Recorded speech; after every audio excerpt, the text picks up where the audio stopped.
Hi, everyone. I'm Rachel Wolfson, the host and founder of Web3 Deep Dive Podcast. Web3 Deep Dive Podcast focuses on real-world Web3 use cases to help you better understand how Web3 is being applied today and how it may be leveraged in the future. If this sounds interesting, I encourage you to subscribe, like, and share the content that you're seeing today to help spread the word about Web3. Welcome back to Web3 Deep Dive Podcast. Today, I have a very special and exclusive interview for you all to enjoy. This episode is from the Fireside chat I did with David Schwartz, CTO of Ripple, during the Apex Dev Summit that took place in Amsterdam September 7th through the 8th this year. Before getting started, I just want to thank Ripple for sponsoring this episode and Quentin Crestnew for capturing the audio and video footage that can be found on the Web3 Deep Dive YouTube page. Without further ado, let's get started with today's episode.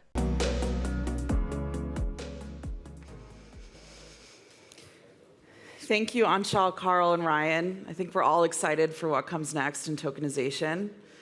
Final keynote of the day and of the conference now. I think this is going to be a good one.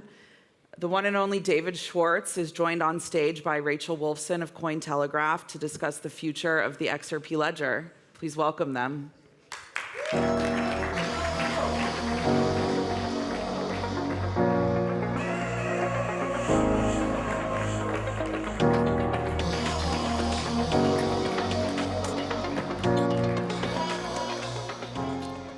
Hi, everyone. Thank you for joining us today for this exciting fireside chat. Thanks to the XRPL community for hosting such an amazing event in Amsterdam. I'm sure everybody's having a lot of fun. I know we are.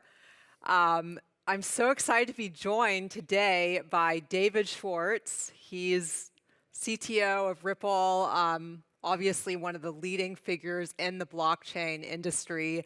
And we're going to be talking about all things in terms of the future of blockchain and the road ahead. So tokenization, AI, we'll chat a little bit about the SEC court ruling, and all of that. So I'm very excited to get started with this panel. And David, is there anything you want to say before we get started? An introduction? I do want to point out one thing that you guys, you may not even notice this, but you were seeing the debut of something brand new. Does anybody have any idea what I'm talking about? It's somewhere in this room. All right, I'm going to tell you. My new headshot. Woo! No, seriously, it's fantastic to be here. We've had a great time in Amsterdam. The community has been amazing, and this is just awesome. Like I said, my job isn't always fun, but this is always amazing. Yes, this is a very fun event. So thanks again to the XRPL community and to you, David, for hosting us. It's just been an incredible blast. I've spoken to so many people, and just the spirit of things that they want to develop, things that they're working on. It's just always energizing to come and see the community. I interact with the community on Twitter, email, and all kinds of other ways, but there's just nothing like a room full of people. Nothing compares to that energy, and it's something that I think a lot of us missed during the pandemic. Just being able to there's no difference. It's so much more tangible when you can actually see it. You know what I mean? When it actually is there in front of you in the form of bodies and people who walk up to you and have conversations, and excitement doesn't come through in an email. It doesn't really come through well in a Zoom conference. You can't build a movement. You can't, those kinds of things just have to happen in person. And so I'm just so excited to be here. Yeah, definitely. Cool. So without further ado, let's get started with the fireside chat. So David, we have to address the elephant in the room, the SEC lawsuit. Many developers in the US have been closely watching the outcome. The court said that XRP is not in and of itself a security. So congrats to you and Ripple. Thank you. Yeah, it's big news. So with this landmark decision, what do you believe this outcome means for developers, both those building on the XRPL and in the wider blockchain community? So it's not over yet, but I mean, this is a huge inflection point. It feels like there's kind of a bit of a change in the tide. Obviously, this ruling is enormous, specifically, as you mentioned, the finding that XRP, the token itself, is not a security, and that's not something that's being appealed or being disputed. That's essentially as close to an established fact as you're going to get. And I think there's other signs that there's a bit of a tide turning. Coinbase pushing back very strongly, pushback on the Bitcoin ETF. So I'm hoping that this is a sort of turning point in the war, in the United States. We'll see how that goes. We're just 2.5 years from what I call the worst Christmas ever. I mean, that was just such a blow to our morale and to our spirit. And then 2.5 years without, any real good news on that front. And then this ruling just really, the case is not over, but it was a huge change. Unfortunately, I mean, the regulatory environment in the United States is still not great. And so I generally, my heart breaks to tell crypto projects that they probably, depending on what they're trying to do, they probably want to stay out of the United States if they're going to hit any of the hot buttons, any of the things that, the United States government has shown, that they want to they're going to create a problem. For companies like Ripple that have the money to operate outside the United States, it's not as big of a handicap, but my heart breaks for small groups of people who are located in the United States. Like, what are they supposed to do? You got a group of 5 or 6 people who are based in, let's say, San Francisco or something, or Austin, and they don't have the money to operate outside the United States. It's just sad to me that there could very well be a technological and financial revolution, and the United States has kind of, at least for now, decided to sit it out.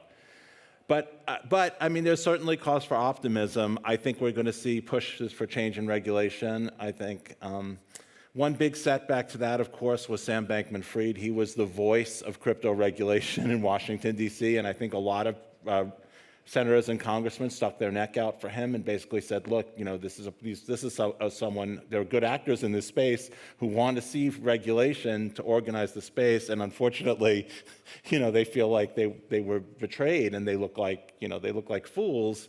And so now, basically, the movement for constructive regulation has become associated with one of the largest frauds in the industry. So I don't know. But on the bright side, there are certainly other regulatory jurisdictions where the environment is much more friendly. So there are certainly places in the world where you can build a project, and this isn't going to stop the technology. It just unfortunately may mean that the United States doesn't play as big a role in it as they could have.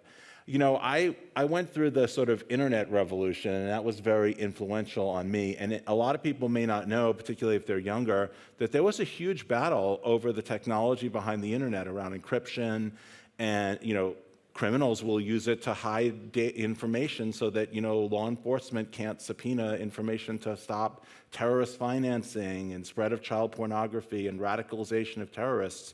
And there was a big battle. I actually have an export license from the days when cryptography was considered munitions, and I had to get a license to export encryption software from the United States, from the Bureau of Export Administration, like they were, rocket-launched, RPGs or something, or missiles. I mean, we won that battle. We won that battle, and the internet has democratized the flow of information in ways. It used to be if you wanted to say something, you had to get a newspaper or a book publishing company or broadcast television station to let you do it, because there was no way to reach the world otherwise. And we won that battle, and so it's just sad to me that the United States has not taken a more active role. Yeah, but it is exciting to see that Ripple is kind of leading the way and hopefully creating change for the regulatory environment in the United States. I mean, that's a lot of weight on Ripple's shoulders, but I do think that in the coming years, also with Coinbase and Binance, we'll see progress being made in the United States. That's a big change from 2.5 years ago, because when the SEC first sued Ripple, a lot of the perception in the blockchain space was good. They're going after the bad guys, which, and they basically said that they basically felt that they would go after Ripple and then they would sort of stop because somehow we're so bad, and I think I don't think anybody believes that anymore. I think it took 2.5 years. It took The SEC coming up with everything they could possibly find. They never accused anybody there's no fraud accusations, in the case. And then the SEC went after lots of other projects, and I think that was kind of the turning point, and they did it in a kind of underhanded way. In many cases, instead of going after the project themselves, they would go after an individual, basically saying that you committed this fraud with the security, attacking the project indirectly. And those kind of tactics have really changed the tide, at least in the perception inside the cryptocurrency community. You will find very few people today, maybe some Bitcoin maximalists, but that's like the only people you'll find today who think that the SEC is actually like legitimately going after bad guys and trying to police the space. And I think there's a much broader perception that it's a power grab and regulation by enforcement. So that's good. Unfortunately, if you're trying to build in the United States, that doesn't help you very much yet. So. Right, so that leads me to my next question, which is how is this going to impact developers in the United States that are building? I mean, I'm based in San Francisco part-time where there's a ton of builders and they're not leaving. And there's a lot of innovation in San Francisco and other places of the United States. So David, do you think that this is going to start pushing those people out of the United States? Because it seems like San Francisco is making a comeback, in my opinion. It is pushing a lot of projects that hit those sort of hot-button issues that the SEC has been pushing on out of the United States. If you're in the flow of funds, if you're like a staker in a DeFi contract, if you're launching a token where people are expecting you to continue to work on the project, those are the kinds of things where it's just very dangerous to operate in the United States. And even if you can do it legally, like for a startup, the compliance costs are just like the legal costs. Are just so outrageous. I've spoken to people who are going to launch startups, and they basically asked experts how much money they should set aside for legal and compliance, and it was essentially more than they thought they would need for the it would be their largest budget item ahead of like the cost of developers to actually build the technology from the ground up. It was more expensive to be able to sleep at night and not fear your own government than to build a technology from the ground up. So unfortunately, I still feel, I don't like to say it, but I do like to feel like if you're going to come anywhere near any of those hot button issues that the government has been pushing on, you really do just need to stay outside the United States. I hate to say that, but I mean, yeah. I like to sleep at night. I think other people do too. Right, yeah, I do as well.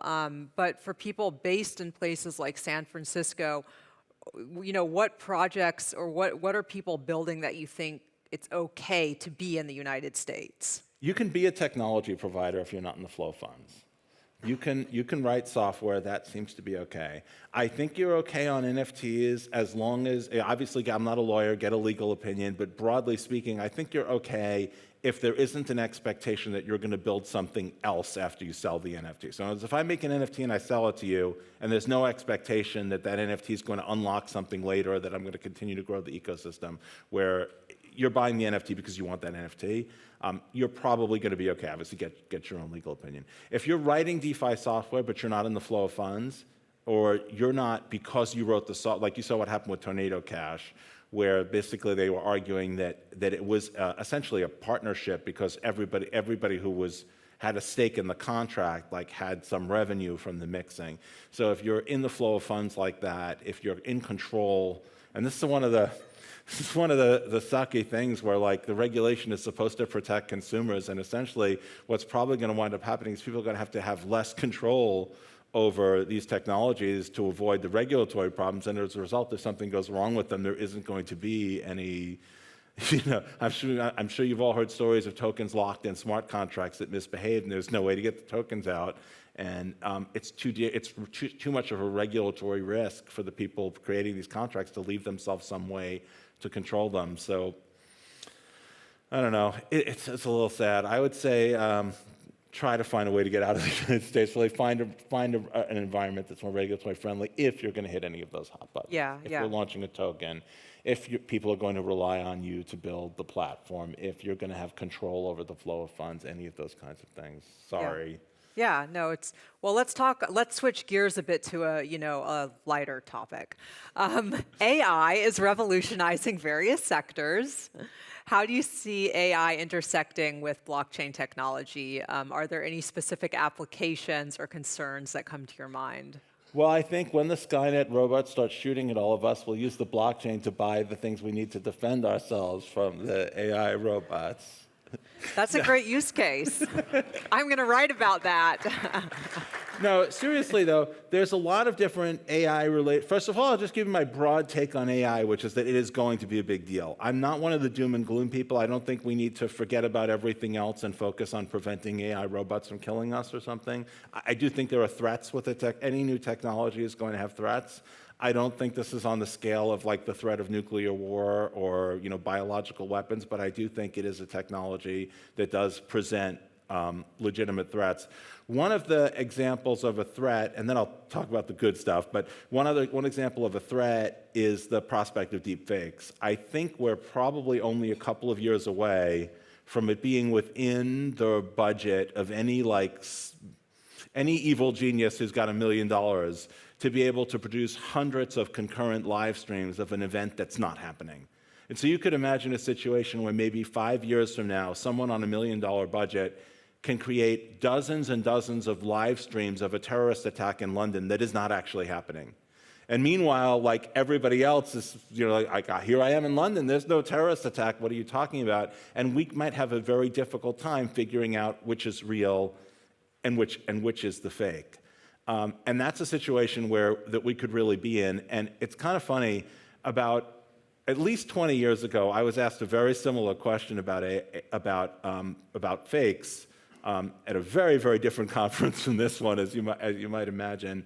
And I said that democracy allows people to have differences of opinion, but generally assumes that they can agree on facts. Like if you're going to have an election, we have to agree on who the candidates are.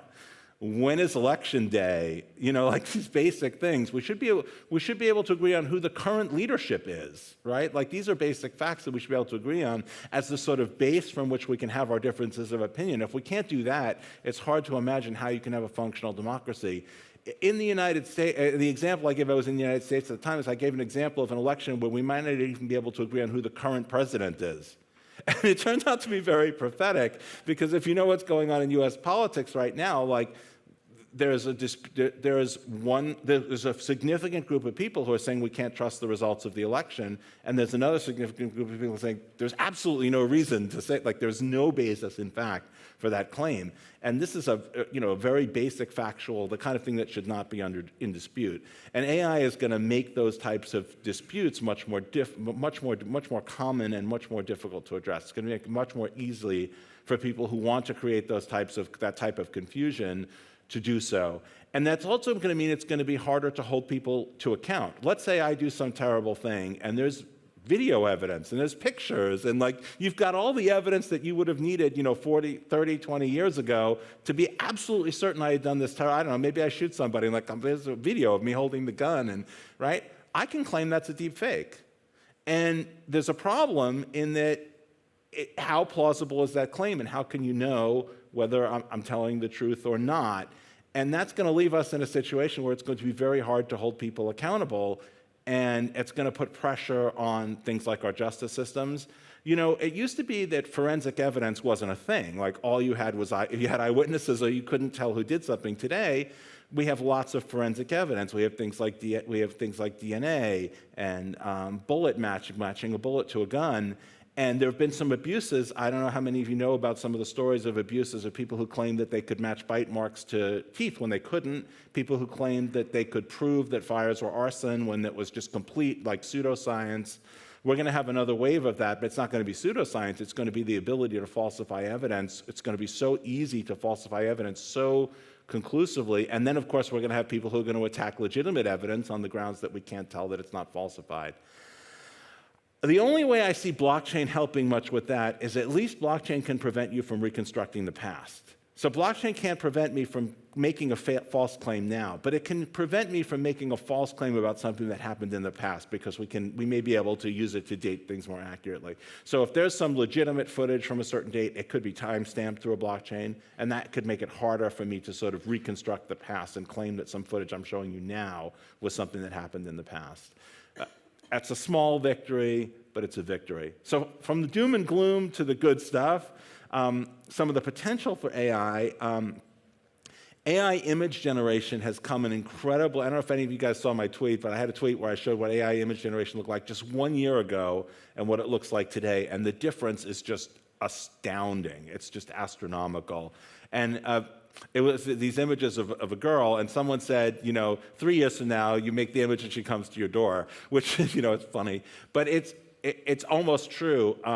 That ability is going to sort of democratize the ability to create illustrations and artwork, and people will be able to express themselves in ways they couldn't before. I think that's important, but not nearly as important as what things like ChatGPT and large language models have been able to do. And that's a very dangerous technology because they have no conception of morality or truth. What they try to do is they try to give you the answer they think you want. And they're very good at giving you what you think you want, which has little to do with whether it's truthful or accurate in many domains. I'm sure many of you have seen, I tweeted about it, the lawyers who cited cases that did not exist because AI created those cases. Because typically when you answer a legal question, you cite cases, and people want you to cite cases. So it cited cases. It didn't know that it was important that you cite cases that in fact exist. It had no idea that that was kind of a very important thing in the law, which it is very, very important thing in law. These lawyers are very lucky that they didn't get this far, but we're going to see a lot more of that. We're going to see a lot more of reliance on AI without people understanding the limitations of AI. The other thing is that AI it can't be racist or biased in the way you and I ordinarily understand those terms, but it can create the exact same effect. It can do the same thing a racist person would do. So a racist person might look at job candidates and discriminate on the basis of race and not prefer the candidates who are the race that they don't like.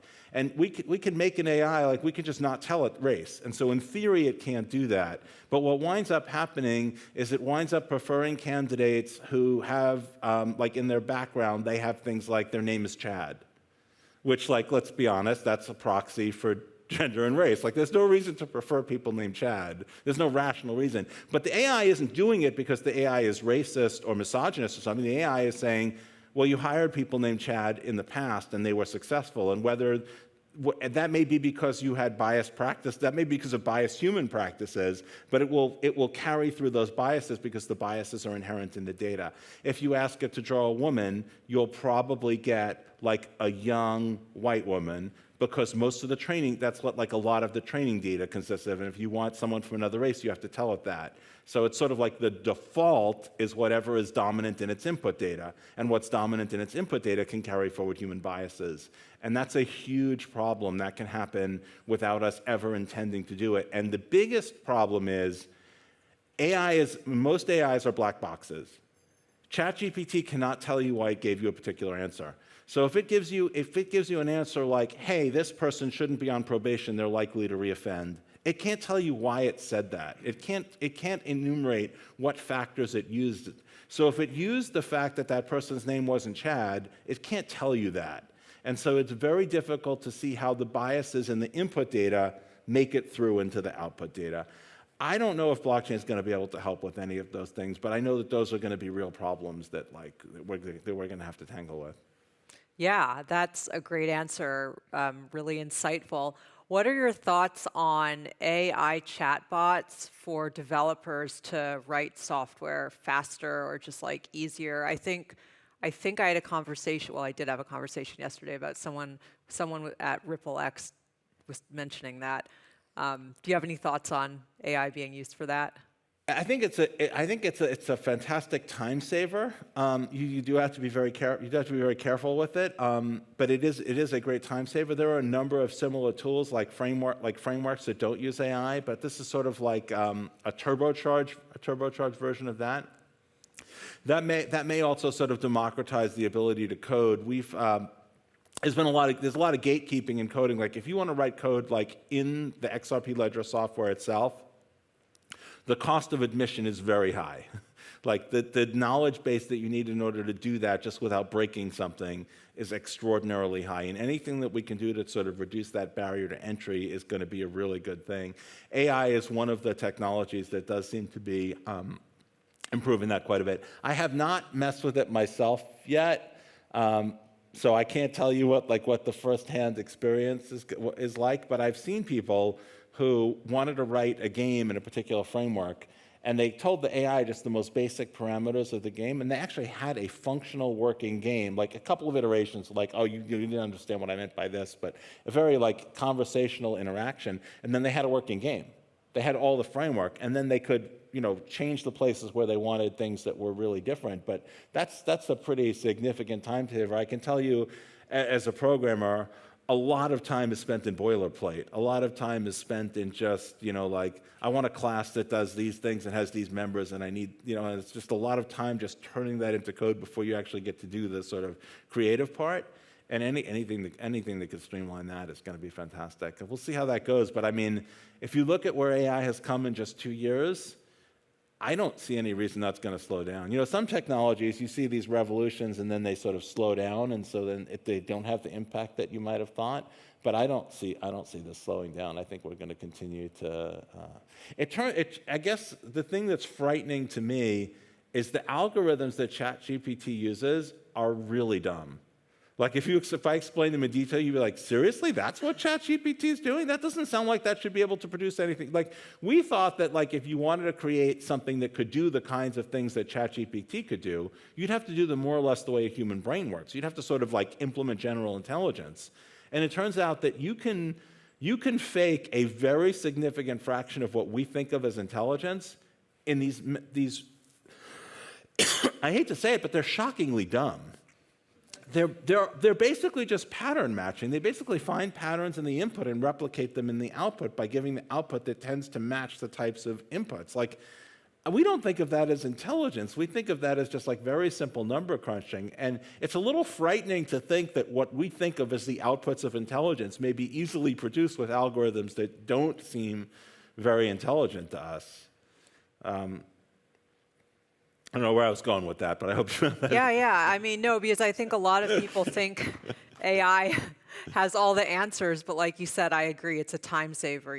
I'm not going to use it for writing because I'm a very good writer and I don't need help with that, but maybe someone who's not a good writer may want to use an AI tool to help them save time to write a paragraph or whatever. That I have used ChatGPT for, and it's been tremendously helpful. Okay. I'm super awkward with certain types of things, like certain types of responses to people, like when a project doesn't go well, and you have to tell the team, hey, I understand you guys, did what you needed, you tried your best, and failed through no fault of your own. Like if you go to ChatGPT and you say, I need to send a message to a team that worked really hard on a project but failed due to external events they had no control over, and I want to, motivate them to keep at it and express sympathy. How should I do that? And it'll give you it'll do a phenomenally good job of giving you a letter. Or if you say like, I invited my best friend to my wedding, but my fiance hates him. How do I tell him he's not invited without hurting his feelings? Like, I don't know how to do that, but ChatGPT is fantastic.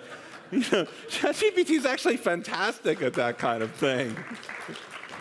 Seriously, give it a try. Cases. Yeah, no, that's wonderful. Thank you for sharing, David. It's better at emotions than I am. Yeah, no, I mean that's crazy. But in fairness, though, what it's doing is there's a lot of emotional content in its input, and it's sort of mining that and spitting it back out. It is not, it handles emotions the same way like Mark Zuckerberg does. Yeah, interestingly enough, I had to write a creative piece one time, and because I'm not a creative writer, I used to be, but now I'm just very straightforward. I actually did ask ChatGPT for help, and it was very emotional and creative. Yeah, it seems like it, right? Yeah, it was much more emotional and creative than I am. But what it's doing, though, is that it is, I mean, in a literal sense, it's not emotional or creative. What it's doing is there's a tremendous amount of emotional and creative input. And the funny thing is like, we think of being creative as finding things that are not in the input, right? Like, if you're just regurgitating the input, that's not creative. But it turns out that a very significant fraction of what we describe as creative is just is rearranging input. And the proof of that is that you can give ChatGPT a question, and it can produce an output that that honestly seems creative. Yeah. And so it's a little frightening to think like when we're creative, are we just reorganizing input the same?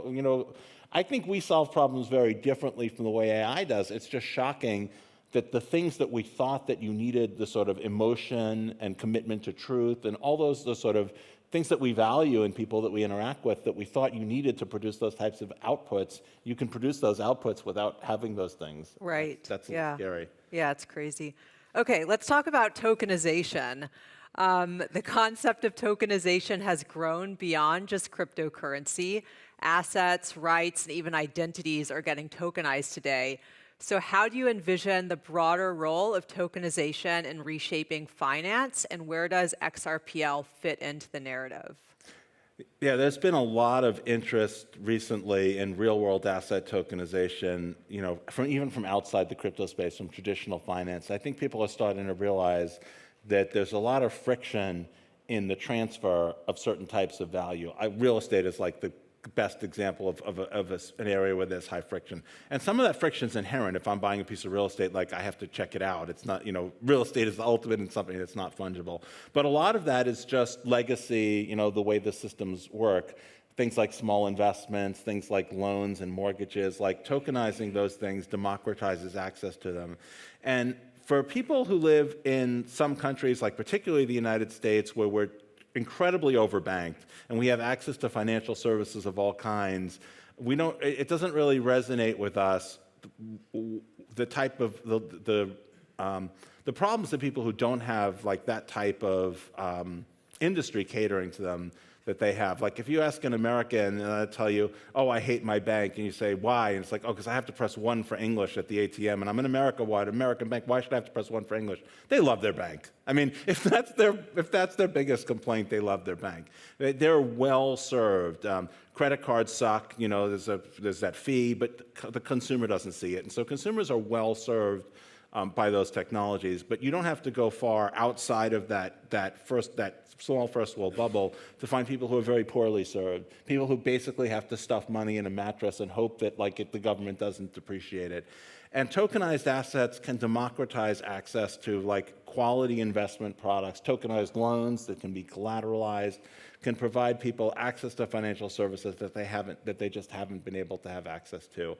And I think that's going to be tremendous, because it just isn't possible to serve some of these markets with traditional financial products. And that's why you see people who are underbanked or unbanked throughout the world, where they're just too spread out and there isn't enough conventional financial infrastructure. But they do have internet and they do have smartphones, and so they have what they need. They have what they need for people to serve them. It's the lack of financial infrastructure.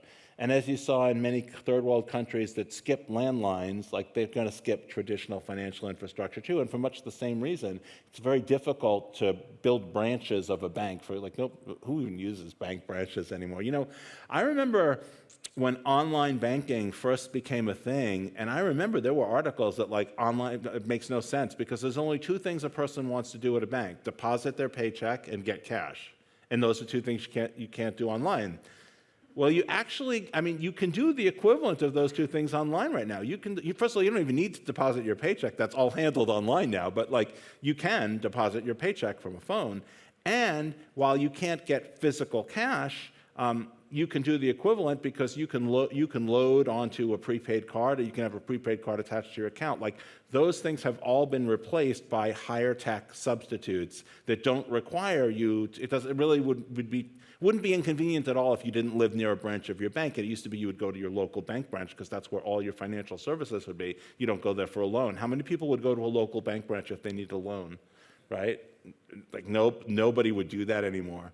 So I think we're going to see that type of revolution with real-world asset tokenization and democratizing access to things like real estate and loans and all kinds of investments.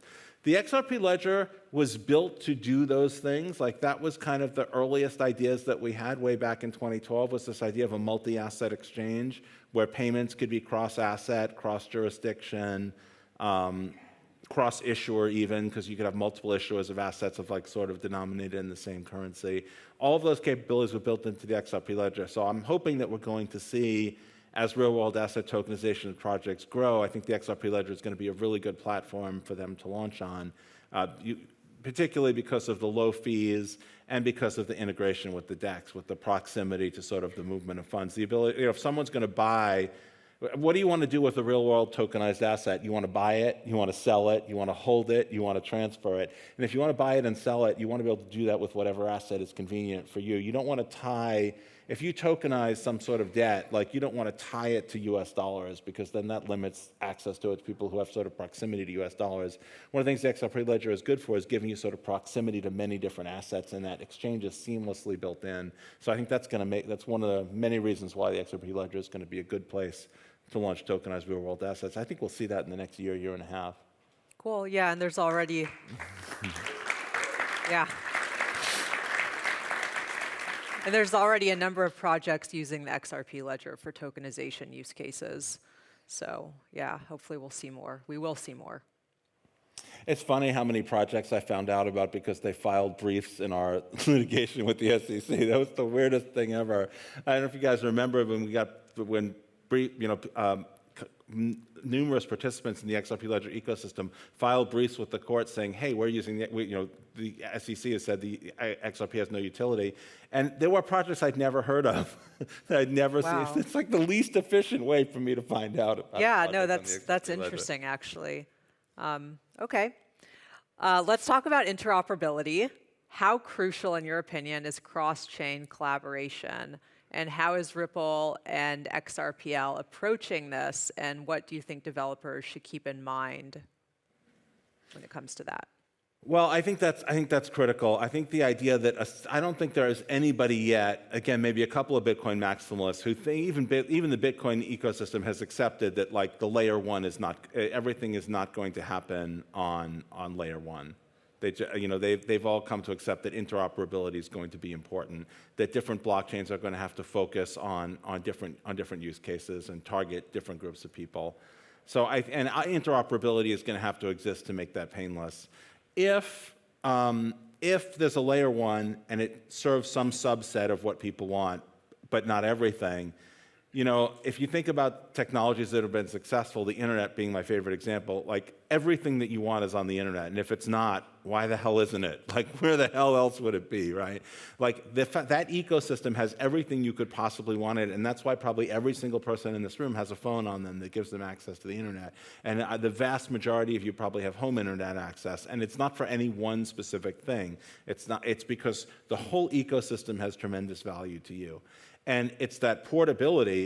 If you had to have one smartphone to access Twitter and one smartphone for email and one type of home internet, one type of home access to do work stuff, like it would not be compelling at all. It would be a terrible experience. And so interoperability and commitment to standards is going to be extremely important if we're going to have a compelling ecosystem. If we don't have a compelling ecosystem, then we're not going to be able to build a wall around the XRP ledger and get people inside that wall. No cryptocurrency has that kind of market power yet. And so it's going to have to be, and the value proposition is the openness. Yeah. So that's going to mean interoperability is going to be critical. Definitely, yeah. With the emergence of various layer 2 solutions and side chains in different blockchain projects, how do you see the evolution of XRPL in terms of scalability and layer 2 integrations, and what opportunities does this present for developers?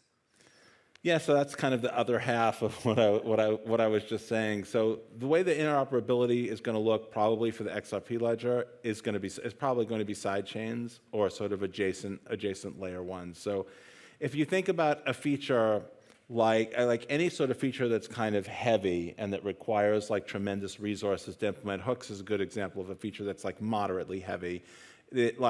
There's costs associated with adopting it on the main chain. There's benefits too, but there's also costs. And there are going to be features that are good and that people will want where the costs associated with implementing it on main chain are going to mean that that's not going to be doable. And the other thing that you have is whatever capability the main chain has, however many transactions per second it can handle, there will be people who want more transactions than that for some use case. There'll be some use case that requires some very, very high number of transactions. There may be somebody who wants to issue millions of NFTs. And their use case may be very important to them, and the rest of us may not care about it. It doesn't make sense to put it on main chain. But we don't want to exclude that person from the ecosystem because there would be no reason. There'd be no reason to say no to someone who wants to build something that adds value to the ecosystem. It just can't go on the main chain. So what that means is that we need to have a robust ecosystem of things like side chains and other layer ones, and we need asset portability. Because one of the most difficult things about launching a sidechain is getting assets that have actual value on it. And so there's a proposal for bridge support on the XRP Ledger, which will help to bridge assets to the XRP Ledger. And that way, when you develop some new technology, and you want to prove that it works. So let's say you came up with some new idea for the XRP Ledger to do, I don't know, crypto collateralized stable coins or something, it doesn't matter, or maybe some new form of smart contracts or some other DeFi thing that nobody else thought of, and you propose it to the XRP Ledger, the burden that you have is convincing people that the resource consumption won't be burdensome, that it won't destabilize the network, that it doesn't have a bug in it that allows funds to be stolen. One of the best ways to prove that is to actually deploy the technology live with real money and show it working. Say, look, here you go. We've got this chain on which it's running, and what's a how is going to do for hooks. You say, look, it's working. I mean, obviously, it could break, but if it works, it's going to, look, it's working. Here it is handling real money. Our validators are stable. Their resource consumption is reasonable. The network is working. This is proof that this is safe to adopt, and that will help to sort of overcome that heavy burden that we don't want to make changes to main chain that could risk destabilizing the network or causing other problems. And so that ecosystem is going to be good for the main chain. It's going to be good for developers who want to build on a side chain, and it gives you immediate horizontal scalability. Anytime you have another layer one or another chain, however many transactions it has, that is at zero cost to mainnet. And so you can immediately have, another chain with 1,000 transactions per second, or it could be a chain that's heavier or lighter, has different features that you want. That's going to enable people to broaden that ecosystem. And it's also going to lower the sort of cost of admission. Right now, you want to get a feature running with real money, you got to get it adopted on mainnet, which is very, very difficult to do. Being able to launch it on a sidechain is just going to streamline that process. Cool. Let's talk a little bit about user experience, because as the crypto landscape evolves, user experience is becoming paramount for wider adoption. So what user experiences challenges do you believe still need to be solved within the XRPL ecosystem, and how can developers play a role in solving those challenges? Yeah, user experience is like the most important thing when you're trying to get anybody other than enthusiasts. When you're trying to attract enthusiasts, they care about the technology. If you want to sell me a computer, tell me what CPU is in it, tell me what SSD it has, tell me how much RAM it has, tell me the clock timings on the RAM, and I'm excited about that. But that's not how you sell a computer to like my mom, right? Like what matters to her is, am I going to be able to use it? Is it going to break? Am I going to be able to understand what I'm doing, or is it going to constantly ask me confusing questions that I don't know how to answer, and I feel like I'm not having a good experience while I'm using it? For retail adoption, for mass adoption, for anyone but an enthusiast, your product is the user experience, right? A car manufacturer doesn't just sell a car, they sell the experience of not just driving their car, but owning their car. They sell the experience of having a flat tire and having to deal with roadside service. They sell the experience of having to do maintenance on it, the experience of ownership. And that's very important to people. And if they get a good experience, then they like that product. And that's how you get that sort of mass retail adoption. And that's totally different from the enthusiast market. We hit an inflection point around the introduction of NFTs, where we started to see, coming from the crypto, like prior to that, almost everything in the cryptocurrency space was aimed at enthusiasts.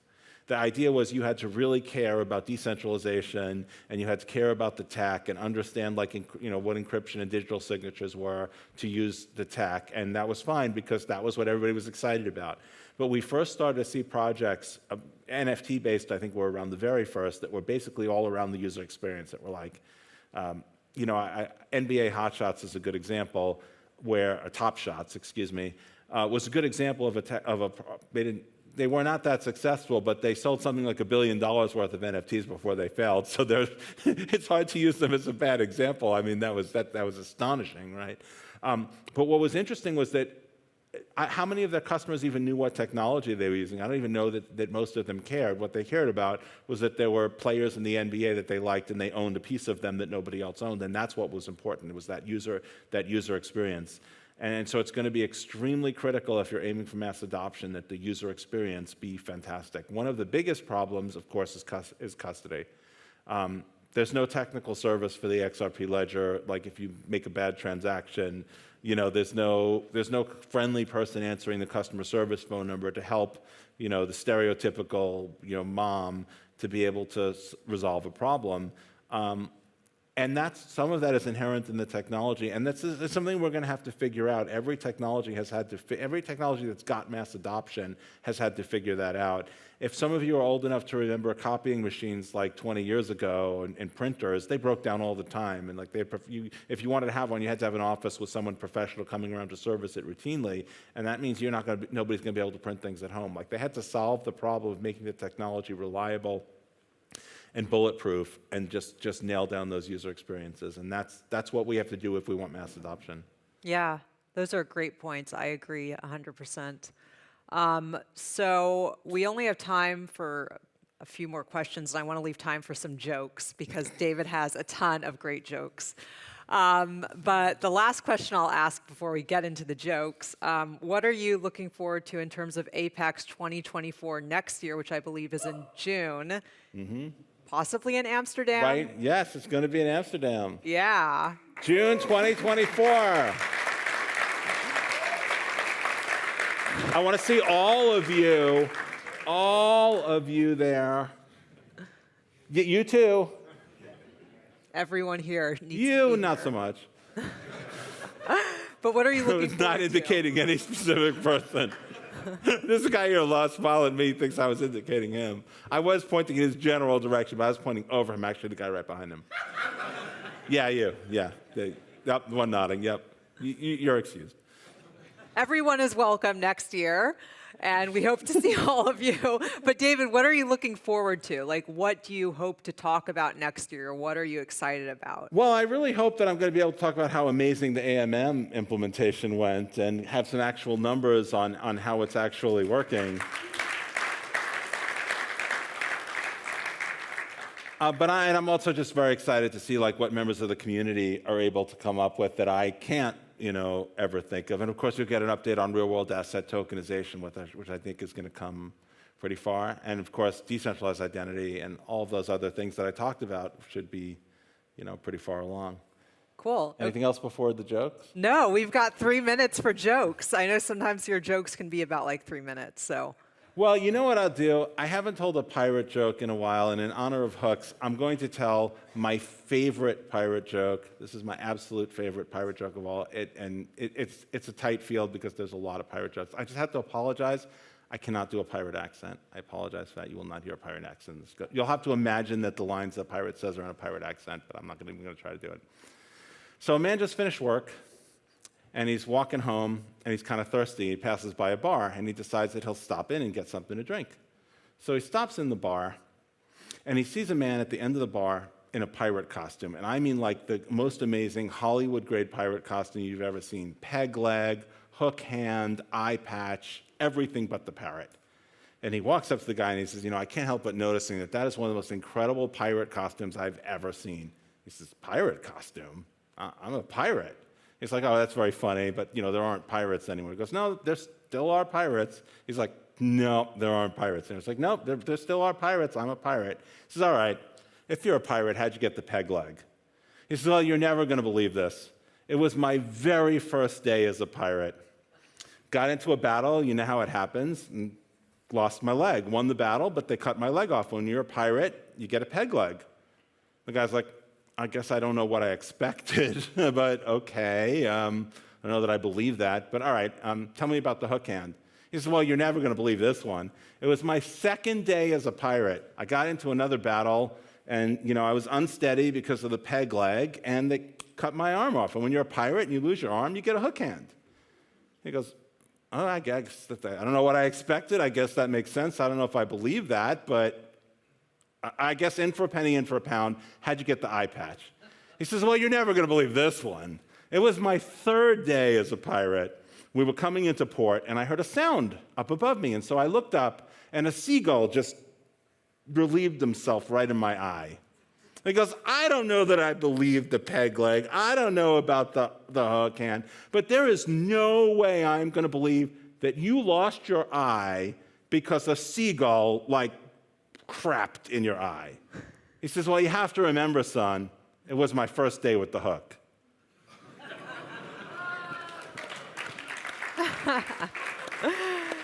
That is a great joke, David. Thank you.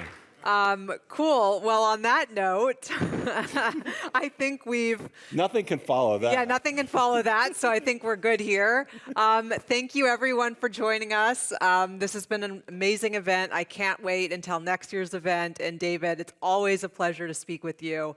I'm sure the audience has gained some very insightful information from this fireside. So Thank you for doing this, Rachel. Yeah, Appreciate it. thanks, yeah. Thanks, everyone.